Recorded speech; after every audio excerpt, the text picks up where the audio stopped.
abençoe você com muitas bênçãos dos céus. Vamos dar início a mais uma EBD em estudo.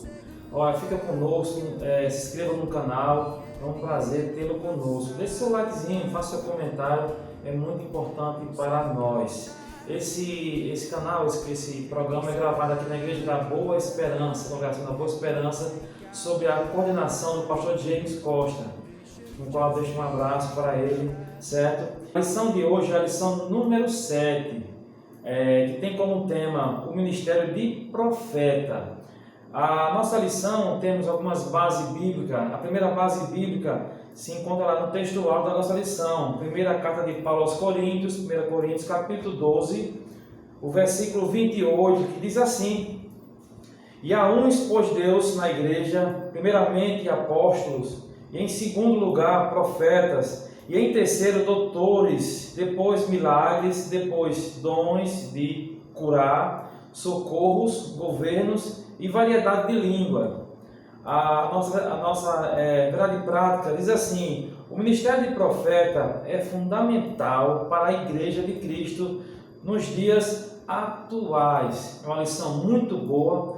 Nós vamos ver sobre o ministério de profeta, certo? E a nossa verdade prática já dá uma pequena introdução do que vai ser essa lição. A nossa lição de hoje, que é o ministério de profeta, é fundamental, é de suma importância para a Igreja de Cristo, principalmente nos dias atuais. A outra base da lição é a leitura bíblica em classe, no qual eu peço para os irmãos, os professores, lerem com seus alunos na igreja. Se encontra na primeira carta de Paulo aos Coríntios, capítulo 12, certo? Do versículo 27 ao versículo 29. E a outra base bíblica é em Efésios, capítulo 4, do versículo 11 ao versículo 13. Leia com seus alunos na sala de aula, comente, é muito importante, porque é a base da nossa lição, certo? É o que vai sustentar o que nós vamos estudar na lição, certo? A introdução é muito importante também, que ela dá uma base do que você vai ver ao longo da lição. Diz assim: a lição desta semana versa sobre o dom ministerial de profeta. Estudaremos alguns aspectos deste dom à luz da Bíblia. É importante você ver que a nossa teologia ela é fundamentada na Bíblia. Não é nenhum profeta, não é nenhum teólogo, não. A nossa teologia ela vem da Bíblia, certo? Mas também considerando o contexto histórico e cultural do Antigo e Novo Testamento. É importante considerar fazer essas considerações, que é no contexto histórico e cultural do Antigo e do Novo Testamento, que nós vamos ver no Antigo Testamento e no Novo Testamento. Pois, de acordo com o ensino dos apóstolos, tal ministério tem um valor em excelso para a igreja de qualquer tempo e lugar. Quer dizer, tem uma suma importância em qualquer tempo e lugar. É de suma importância. Para quê? Para evitar as heresias, as criações, que as pessoas criam coisas da própria cabeça. Então, o estudo sobre o ministério de profeta é importante por causa disso, para combater essas heresias que aparecem no meio da nossa igreja, irmãos. Por isso que é importante estudar, né? Amém, com certeza, Salomão. Prazer, meus irmãos, estamos aqui mais uma vez, né? Como o Salomão já falou, meu nome é Isaías Zé Nascimento. Estamos aqui para conversar, né? Debatermos sobre essa lição que, tal como o escopo dela no geral, é de fundamental importância também para o nosso aprendizado, meus irmãos. Dando continuidade ao que o Salomão já vinha falando sobre o ministério de profecia, é isso? Ministério de profeta, né? Da pessoa que exerce o ofício, né? Vale salientar, a pessoa que exercia e que exerce o ofício de profeta, meus irmãos. Chegamos aqui no primeiro tópico que fala assim: o profeta do Antigo Testamento. Meus irmãos, existe uma diferença essencial entre aquele profeta que era do Antigo Testamento, tá? E o profeta a partir do Novo Testamento. Por quê? Qual diferença seria essa? Obviamente que, Salomão, nos dois casos, a gente vê a inspiração divina sobre esse profeta, né? Porque esse é o critério principal. A profecia que o profeta traz tem que ser inspirada totalmente, inerrantemente pelo Espírito Santo, tá? Verdade. Que passar disso, algo diferente disso, tá? É passível de desprezo, ok? Não vem de Deus. Então, no Velho Testamento e no Novo Testamento, a inspiração é a mesma, tá? A inspiração do Velho era realmente Deus, o Espírito Santo.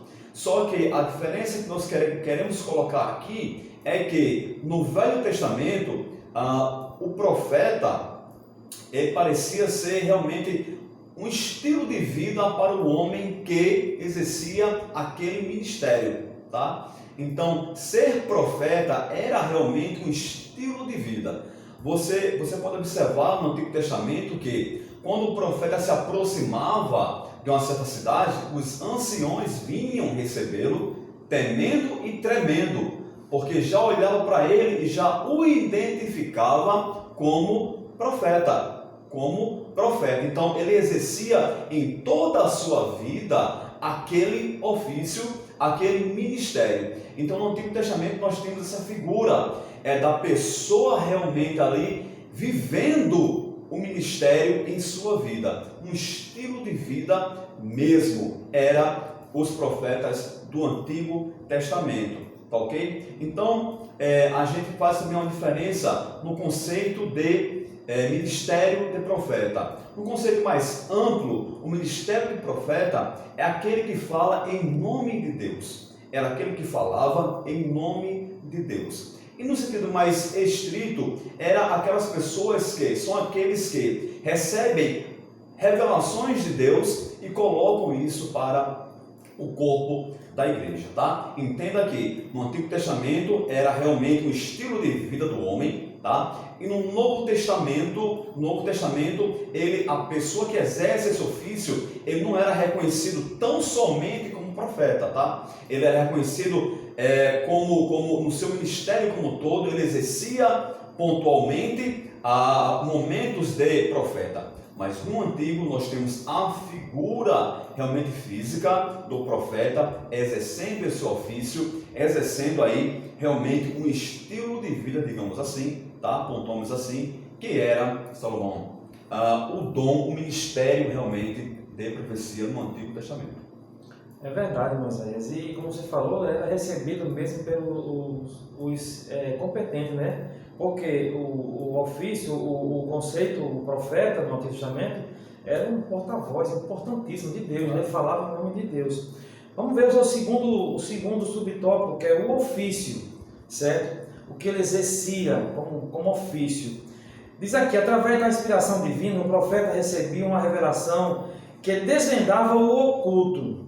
Veja só, quer dizer, que estava escondido, e era desvendado por Deus, que revelava ao profeta. Por isso que era porta-voz de Deus, certo? Anunciava o juízo, emitia conselho e advertências divinas, quer dizer, era o porta-voz de Deus.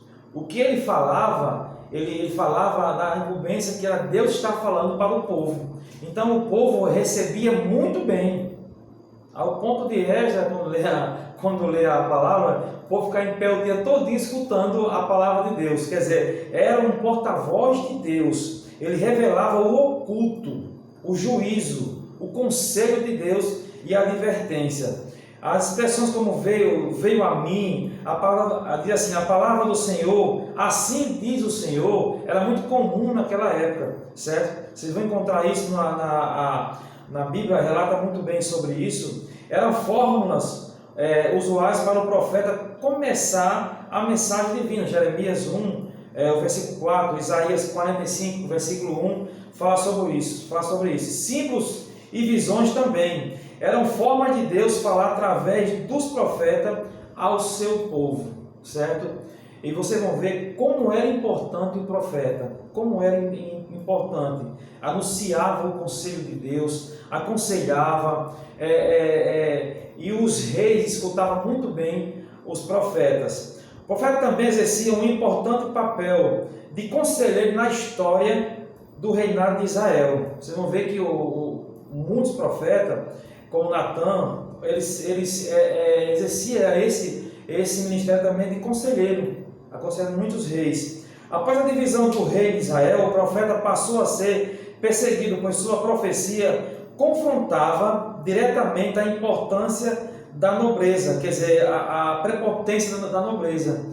Quando o profeta ele fala através, que é um porta-voz de Deus, e ele traz palavra que vai de confronto com o atual conceito do rei, até mesmo o nosso mesmo. E muitas vezes os profetas não é aceito por causa disso, porque há um confronto. É como se levasse as pessoas a se olhar, acorda, você está fazendo coisa que não agrada a Deus. E aí muitas vezes os profetas são reprimidos, reprovados por causa disso, porque ele fala em nome de Deus, e quando a gente recebe a orientação que estamos no caminho errado, muitos não aceitam esse aviso. Então o seu ofício, o profeta tinha esse ofício de falar, era o porta-voz de Deus, ele anunciava o oculto, anunciava o juízo, omitia conselho, advertência. Era um homem de Deus, dentro da unção de Deus.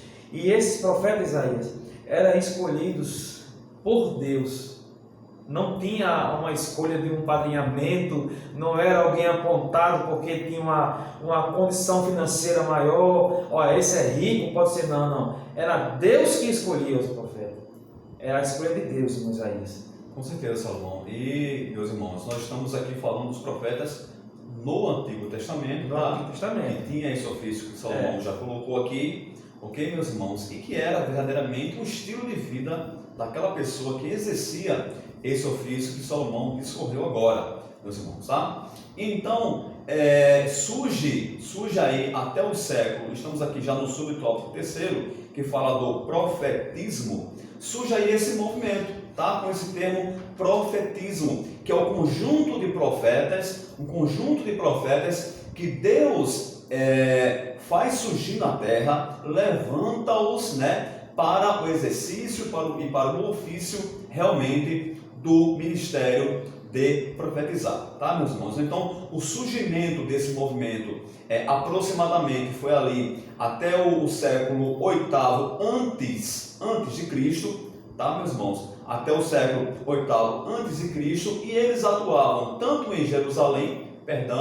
tanto em Israel, porque a gente tem que fazer essa diferença, Israel e Judá, porque nesse momento o reino de Israel está dividido, reino do norte e reino do sul, ok? Ao sul Judá, ao norte Israel. Então, tanto os profetas, esse movimento existiu tanto em Judá, como também em Israel. E eles tinham essa incumbência de levar, de trazer realmente, como Salomão já colocou aqui também, a questão do juízo de Deus, da advertência divina em relação aos nobres da época, principalmente, fazendo uma análise aqui entre os dois reinados, principalmente no reinado de Israel, reinado do norte. Por quê?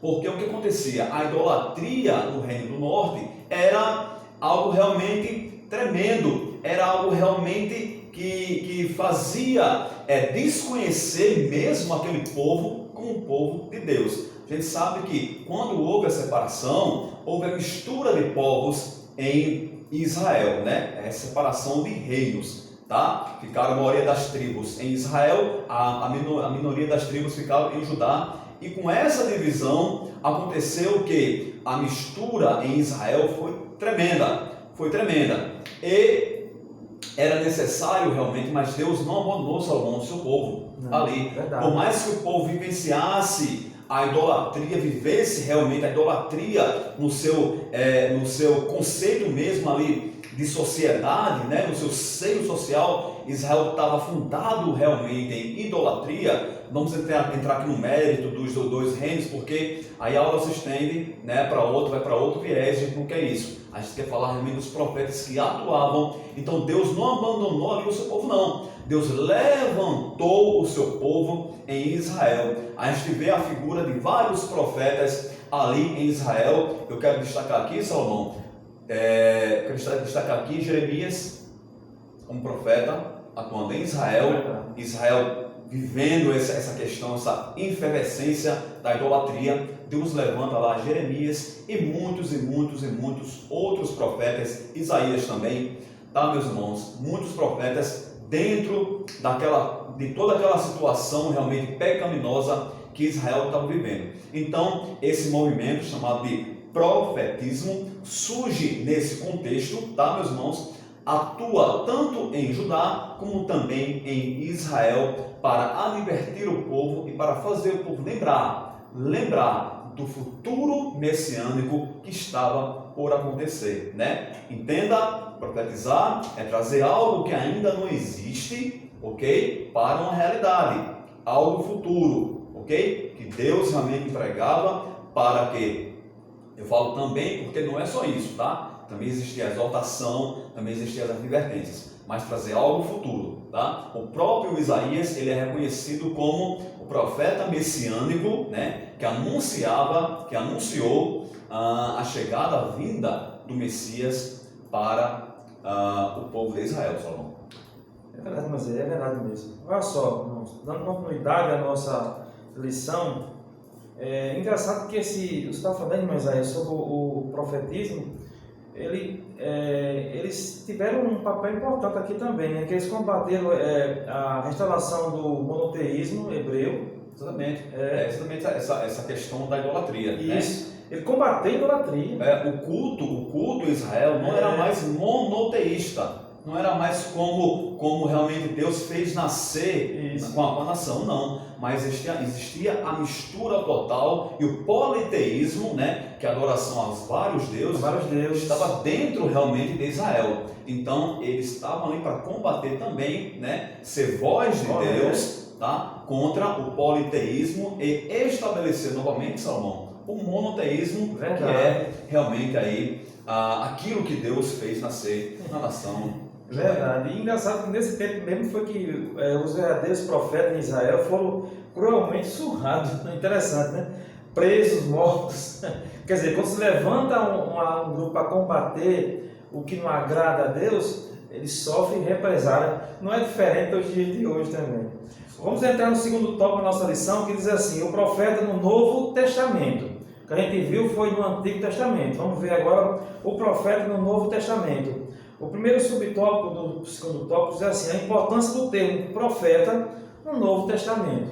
Vocês vão ver que na lista, que lá em Efésios, Paulo destaca em Efésios capítulo 4, o versículo 11, vocês vão ver que o profeta está logo em segundo. Vocês vão ver que está apóstolo, profeta, evangelista, pastor e doutor. Veja só, não é por acaso isso não é por acaso. O termo profeta aparece na segunda posição da lista apresentada em 1 Coríntios também, e lá em Efésios 4:11. O profeta é identificado 3 vezes na epístola aos Efésios como alguém que acompanhava os apóstolos. Quer dizer, aonde os apóstolos iam, os profetas estavam próximos deles. Quer dizer, era de suma importância também os apóstolos e também os profetas, certo? A Bíblia afirma que os concidadãos dos santos e da família de Deus estão edificados sobre o fundamento dos apóstolos e dos profetas. Olha só, o fundamento. A Bíblia afirma categoricamente em Efésios, capítulo 2, o versículo 19 e o versículo 20. Quer dizer, o fundamento é dos apóstolos e profetas. É a base. Isso é a base de tudo. A outra coisa, aqui a Bíblia denota a importância do ministério de profeta na liderança da igreja do primeiro século. Então é de suma importância o ministério de profeta, porque onde os apóstolos iam, o profeta estava próximo, estava perto. E não é diferente dos dias de hoje também. É muito importante isso, irmão Isaías, porque é o fundamento da igreja. É o fundamento. E é preciso muito isso, nós darmos um destaque também muito ao profeta. Agora, como a gente vai ver na lição, o profeta não pode ser endeusado, de maneira nenhuma. Não pode ser colocado ele num pedestal e dizer que ele é o maior, nem aquele que tem um dom de curar, nem um apóstolo, não. Ninguém pode ser colocar acima de Deus, não, certo? Nem aqui e nem no céu. Deus é acima de tudo, maior acima de todas as coisas. Então, a importância do termo profeta do Novo Testamento, a gente está vendo agora, é de suma importância, irmão Isaías. Com certeza, Salomão. E avançando, meus irmãos, chegamos aqui no subtópico 2, tá? Que fala assim, o ofício do profeta, agora neotestamentário. Quer dizer isso no Novo Testamento, tá? Novo Testamentário, testamento realmente, neotestamentário, Novo Testamento, tá, meus irmãos? Então, a questão do profeta no Novo Testamento, a gente vê uma figura de muitos profetas, tá, meus irmãos?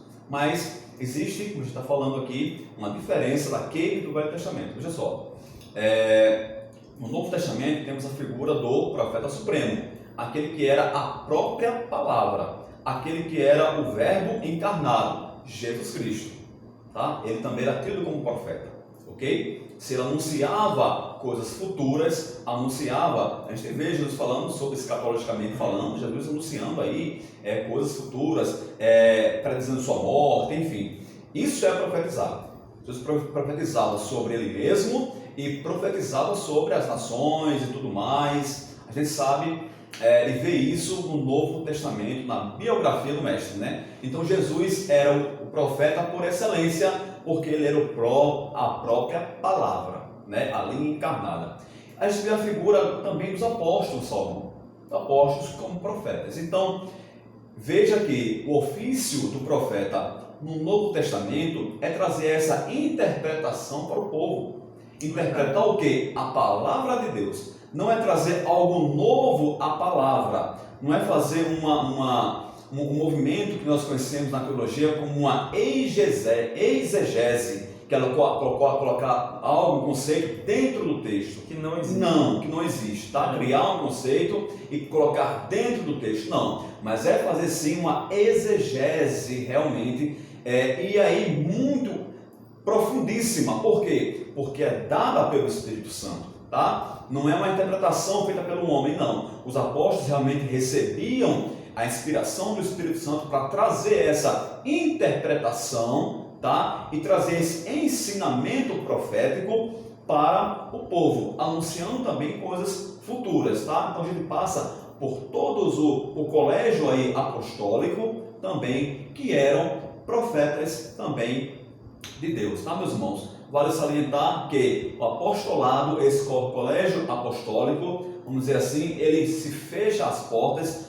no apóstolo Paulo, tá? Após o apóstolo Paulo, não existe mais essa questão do apostolado, de pessoas aí, existe até pessoas que reivindicam, que se auto-intitulam apóstolos. Porém, é só um parêntese que eu quero abrir aqui, Salomão, para ficar bem explicado isso aí, tá? O apostolado vai até o apóstolo Paulo, tá? Após o apóstolo Paulo é invencionice humana, tá? É invencionice humana para ostentar uma posição diferente, tá? Não é, ok? Então, estes apóstolos, que foi até o apóstolo Paulo, eles também eram profetas. Eles recebiam a inspiração divina e escreviam a palavra de Deus, traziam, interpretavam para o povo e trazia realmente na palavra de Deus aquilo que Deus tinha para o futuro da igreja, tá, meus irmãos? Então, esse era o ofício realmente dos profetas do Novo Testamento. Como também, meus irmãos, como aqui o nosso comentarista fala, que desmascarar o pecado, tá? À luz da palavra de Deus, como Salomão falou no início, tá? À luz da palavra de Deus, desmascarar o pecado, a injustiça, advertir o juízo vindouro, olha aí, tá? Trazer coisas do futuro, de acordo com a palavra de Deus sobre o juízo, advertir, combater o mundanismo também e a frieza espiritual, tá? Ele fatalmente será rejeitado e perseguido por muitos. Como Salomão colocou aqui, quando o profeta de Deus, realmente, aquela pessoa que Deus separou para o ministério do profeta, para esse ministério de trazer realmente a palavra de Deus dentro da própria palavra, eles sofrem sim, fatalmente ele pode sofrer as consequências realmente, porque quem leva a verdade realmente isso acontecia. Aconteceu assim com os profetas do Antigo Testamento, aconteceu assim também com os apóstolos. Porém, não se deve abdicar desse ofício, porque Deus é maior do que todas as coisas. É Deus que determina o início e o fim de tudo, né, Salomão? É verdade, amém. Vamos entrando agora para o nosso terceiro ponto do nosso segundo tópico da nossa lição. Tem como tema o objetivo do dom ministerial de profeta. Olha só que é o objetivo do dom. Já vamos passando para o dom ministerial de profeta. Isso dentro já do Novo Testamento, certo? Então, para destacar melhor o nosso autor da lição, o pastor Linaldo, ele diz aqui: a função de profeta do Novo Testamento é apresentada por Paulo no mesmo bloco de versículos, certo? Em que ele menciona os 5 ministérios em Efésios 4, do 11 ao 16. Ou seja, primeiro ponto, primeira coisa importante, o profeta é chamado por Deus a levar a igreja de Cristo a uma plena maturidade cristã. O que é maturidade cristã? Ele vai trazendo a mensagem de Deus, a igreja vai crescendo na maturidade, conhecendo mais a Deus. Aí, quando a igreja conhece mais a Deus, ela passa a agradar mais a Deus, certo? Isso é a maturidade cristã, dentro da palavra de Deus, conhecendo a Deus e conhecendo a sua palavra. Pois como um organismo vivo, a igreja, o corpo de Cristo, deve desenvolver-se para edificação em amor. É muito importante o dom ministerial do profeta, que ele faz a igreja adorar a Deus em amor, porque sem amor é impossível agradar a Deus. Tudo que a gente faz para Deus tem que ter amor, é a essência da vida, é o que dá, quando a gente pratica o amor, as nossas obras, ela tem um cheiro suave, ela chega às narinas de Deus, ele recebe com um cheiro suave. Outro segundo ponto importante, que diz assim: para que tal seja uma realidade, os apóstolos do Senhor devem desempenhar suas funções capacitados e dirigidos pelo Espírito Santo. Para que isso tenha uma eficácia, então esse profeta, que é o dom ministerial do profeta, tem que ter a unção do Espírito Santo na sua vida, porque senão esse ato que vai fazer vai edificar a igreja, sim, mas o que vai fazer Deus não recebe. A Bíblia diz que no final dos tempos alguns vão chegar para ele e dizer: mas em teu nome profetizamos, em teu nome expulsamos demônios, curamos enfermos, e vai escutar de Deus: não vos conheço. A obra ela vai ser realizada, mas o que o profeta fez não chega como um cheiro suave às narinas de Deus. Então ela é reprovada, é uma obra de palha, é queimada. A gente está vendo no nosso segundo tópico o profeta no Novo Testamento. Vimos a importância do termo profeta no Novo Testamento, vimos o ofício de profeta testamentário, e estamos fechando agora o objetivo do dom ministerial de profeta em Isaías. São assuntos maravilhosos que servem de edificação para nós. Com certeza, Salomão. Sem o Espírito Santo não existe profecia verdadeira. Tá, meus irmãos? É verdade. Isso aí é o ponto de partida para tudo, né? Meus irmãos, chegamos agora no nosso terceiro tópico e último tópico da nossa lição, tá? Estamos falando sobre esse ministério realmente de profeta. Meus irmãos, esse terceiro tópico é de suma importância, como toda lição, o pastor está colocando aqui nesse termo, e requer realmente uma atenção bem apurada dos irmãos. Fala sobre o discernir o verdadeiro e o falso profeta, né, meus irmãos? Pasmem, todos nós sabemos que desde sempre existiu falsos profetas. O próprio Jesus advertiu em relação à chegada de falsos profetas, né, que estariam ali sendo lobos em peles de cordeiro, tá, meus irmãos? Então, a grande diferença que, inclusive, que o nosso autor traz é que o verdadeiro profeta, ele não busca glória para si. Não busca glória para si. Ele sabe a quem ele serve. Ele sabe a quem ele serve. Ele sabe que ele é apenas um mero instrumento de Deus para glorificar o próprio Deus, para a edificação da igreja em todos os sentidos. E essa edificação, irmão, se dá pela advertência, pela exortação também e pela palavra de amor, porque esse profeta verdadeiro, ele anda em humildade e também trata com amor. Por mais que a palavra venha a ser uma palavra até dura, realmente, de advertência. De advertência, né? E é assim acontecia desde o Velho Testamento. A gente cita aqui o profeta Natan, quando foi até Davi levar juízo de Deus para Davi pelo pecado que ele havia cometido, não é verdade? Mas, em sentido bem geral, meus irmãos, o verdadeiro profeta é aquele que trata com simplicidade, humildade, porque ele sabe que não é dele o que ele tem, ele sabe que é de Deus, ele sabe que ele é um mero instrumento nas mãos de Deus para trazer a edificação de forma geral para a igreja, mas ele faz isso realmente centrado no amor. Por quê? Porque ele sabe que aquela admoestação que ele leva à igreja também serve para si, porque ele também é parte da igreja, né? Nós estamos aqui falando sobre o profeta, esse ofício agora no Novo Testamento. O profeta também é parte do corpo místico de Cristo, que é a igreja na terra. Então, ele trata as pessoas como quer ser tratado. Ele leva o juízo de Deus, leva a advertência, leva a orientação divina, porém ele trata com amor. O profeta, né, realmente diabólico, que é o falso profeta, ele é totalmente antagônico a tudo isso que eu citei em relação ao verdadeiro.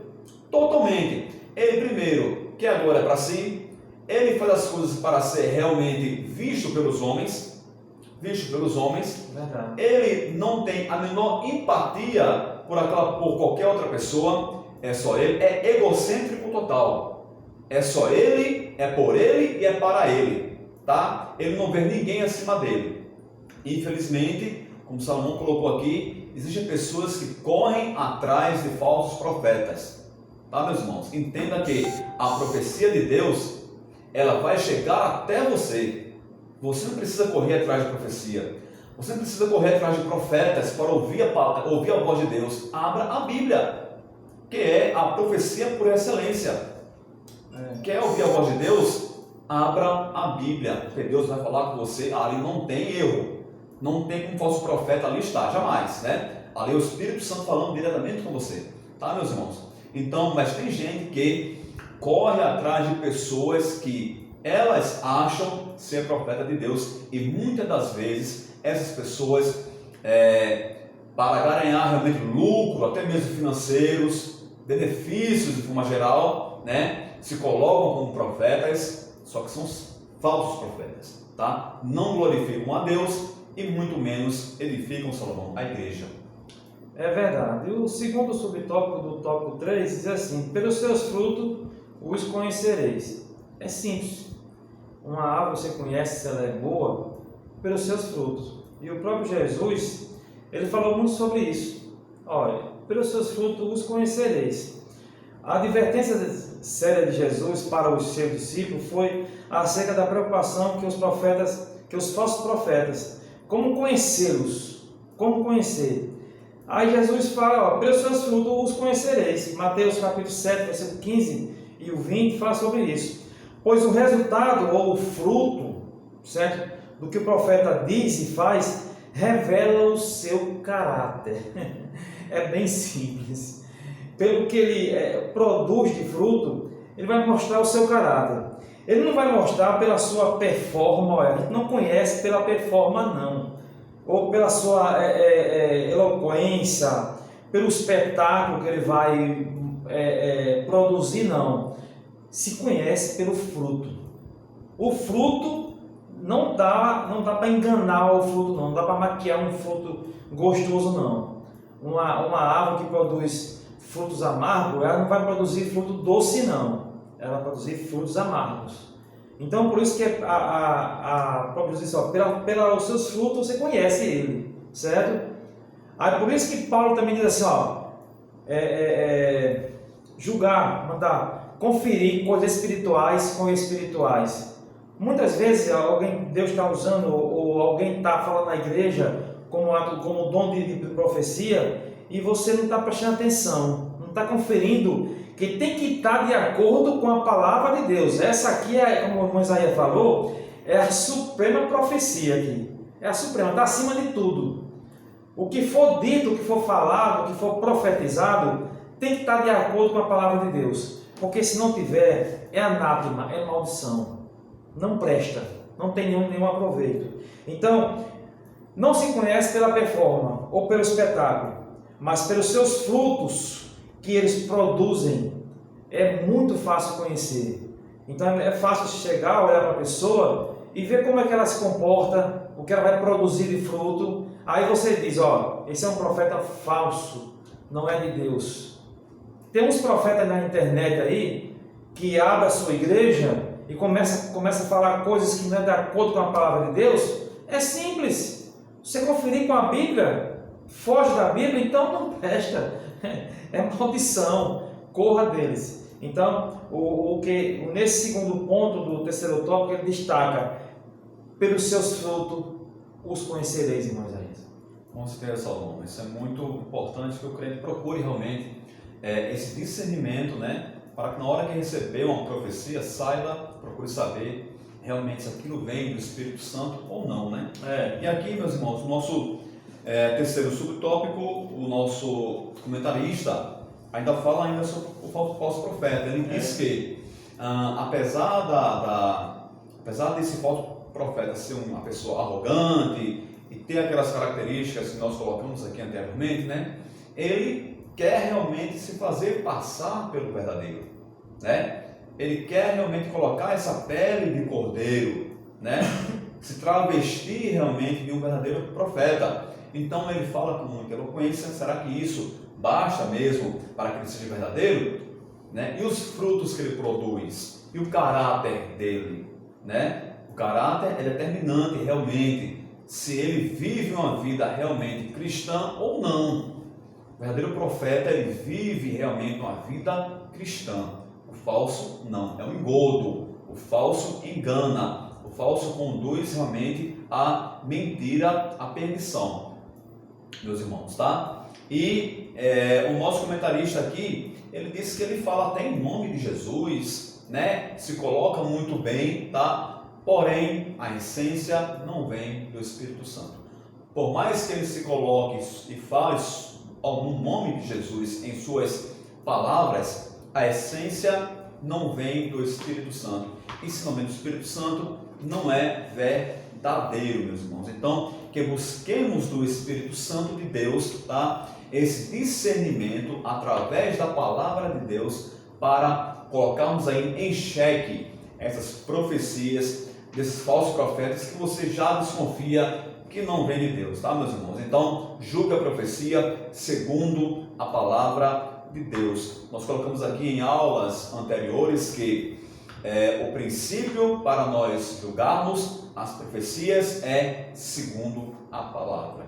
Então, julgue segundo a palavra, que você com certeza não vai errar, porque o Espírito Santo vai lhe direcionar realmente para saber se aquilo é verdade ou se não é, né, Salomão? Então terminamos aqui, Salomão, a nossa lição, não é verdade? Maravilhoso. Salomão vai colocar ainda aí a conclusão, não é verdade, meus irmãos? Então, colocamos aqui, fazer uma síntese geral aqui da lição, meus irmãos. Estamos vendo o ministério do profeta, o ministério de profeta, tá, meus irmãos? Então, nós já vimos, passamos por todos os tópicos aqui.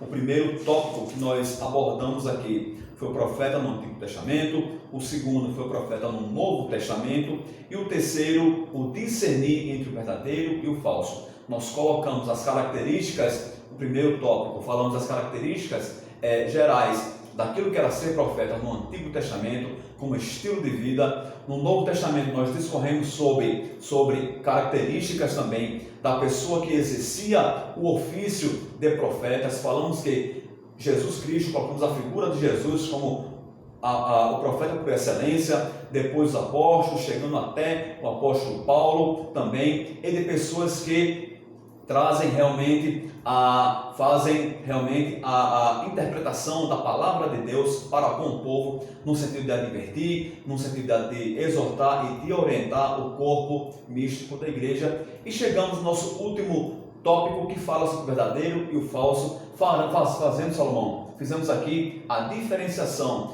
entre o verdadeiro, aquele que trata com humildade, aquele que sabe da onde vem e que ele não é nada, tá? E do falso, que é arrogante, prepotente, tá, meus irmãos, que fala até em nome de Jesus, porém a fonte não é o Espírito Santo. E chegamos até a nossa conclusão, não é isso, Salomão?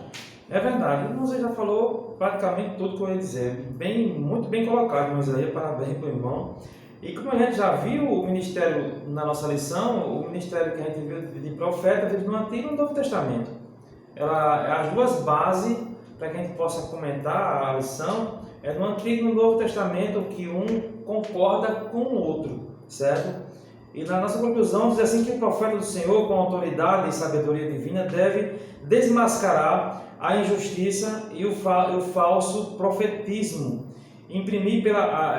prima pela edificação da igreja do Senhor Jesus. Então ele desmascara o falso profetismo, ele mostra que está errado, desmascara, certo? E também ele vai lutar para edificação, para edificar a igreja, podemos dizer, certo? Da igreja do Senhor Jesus Cristo. Então é importante muito falar sobre o ministério de profeta.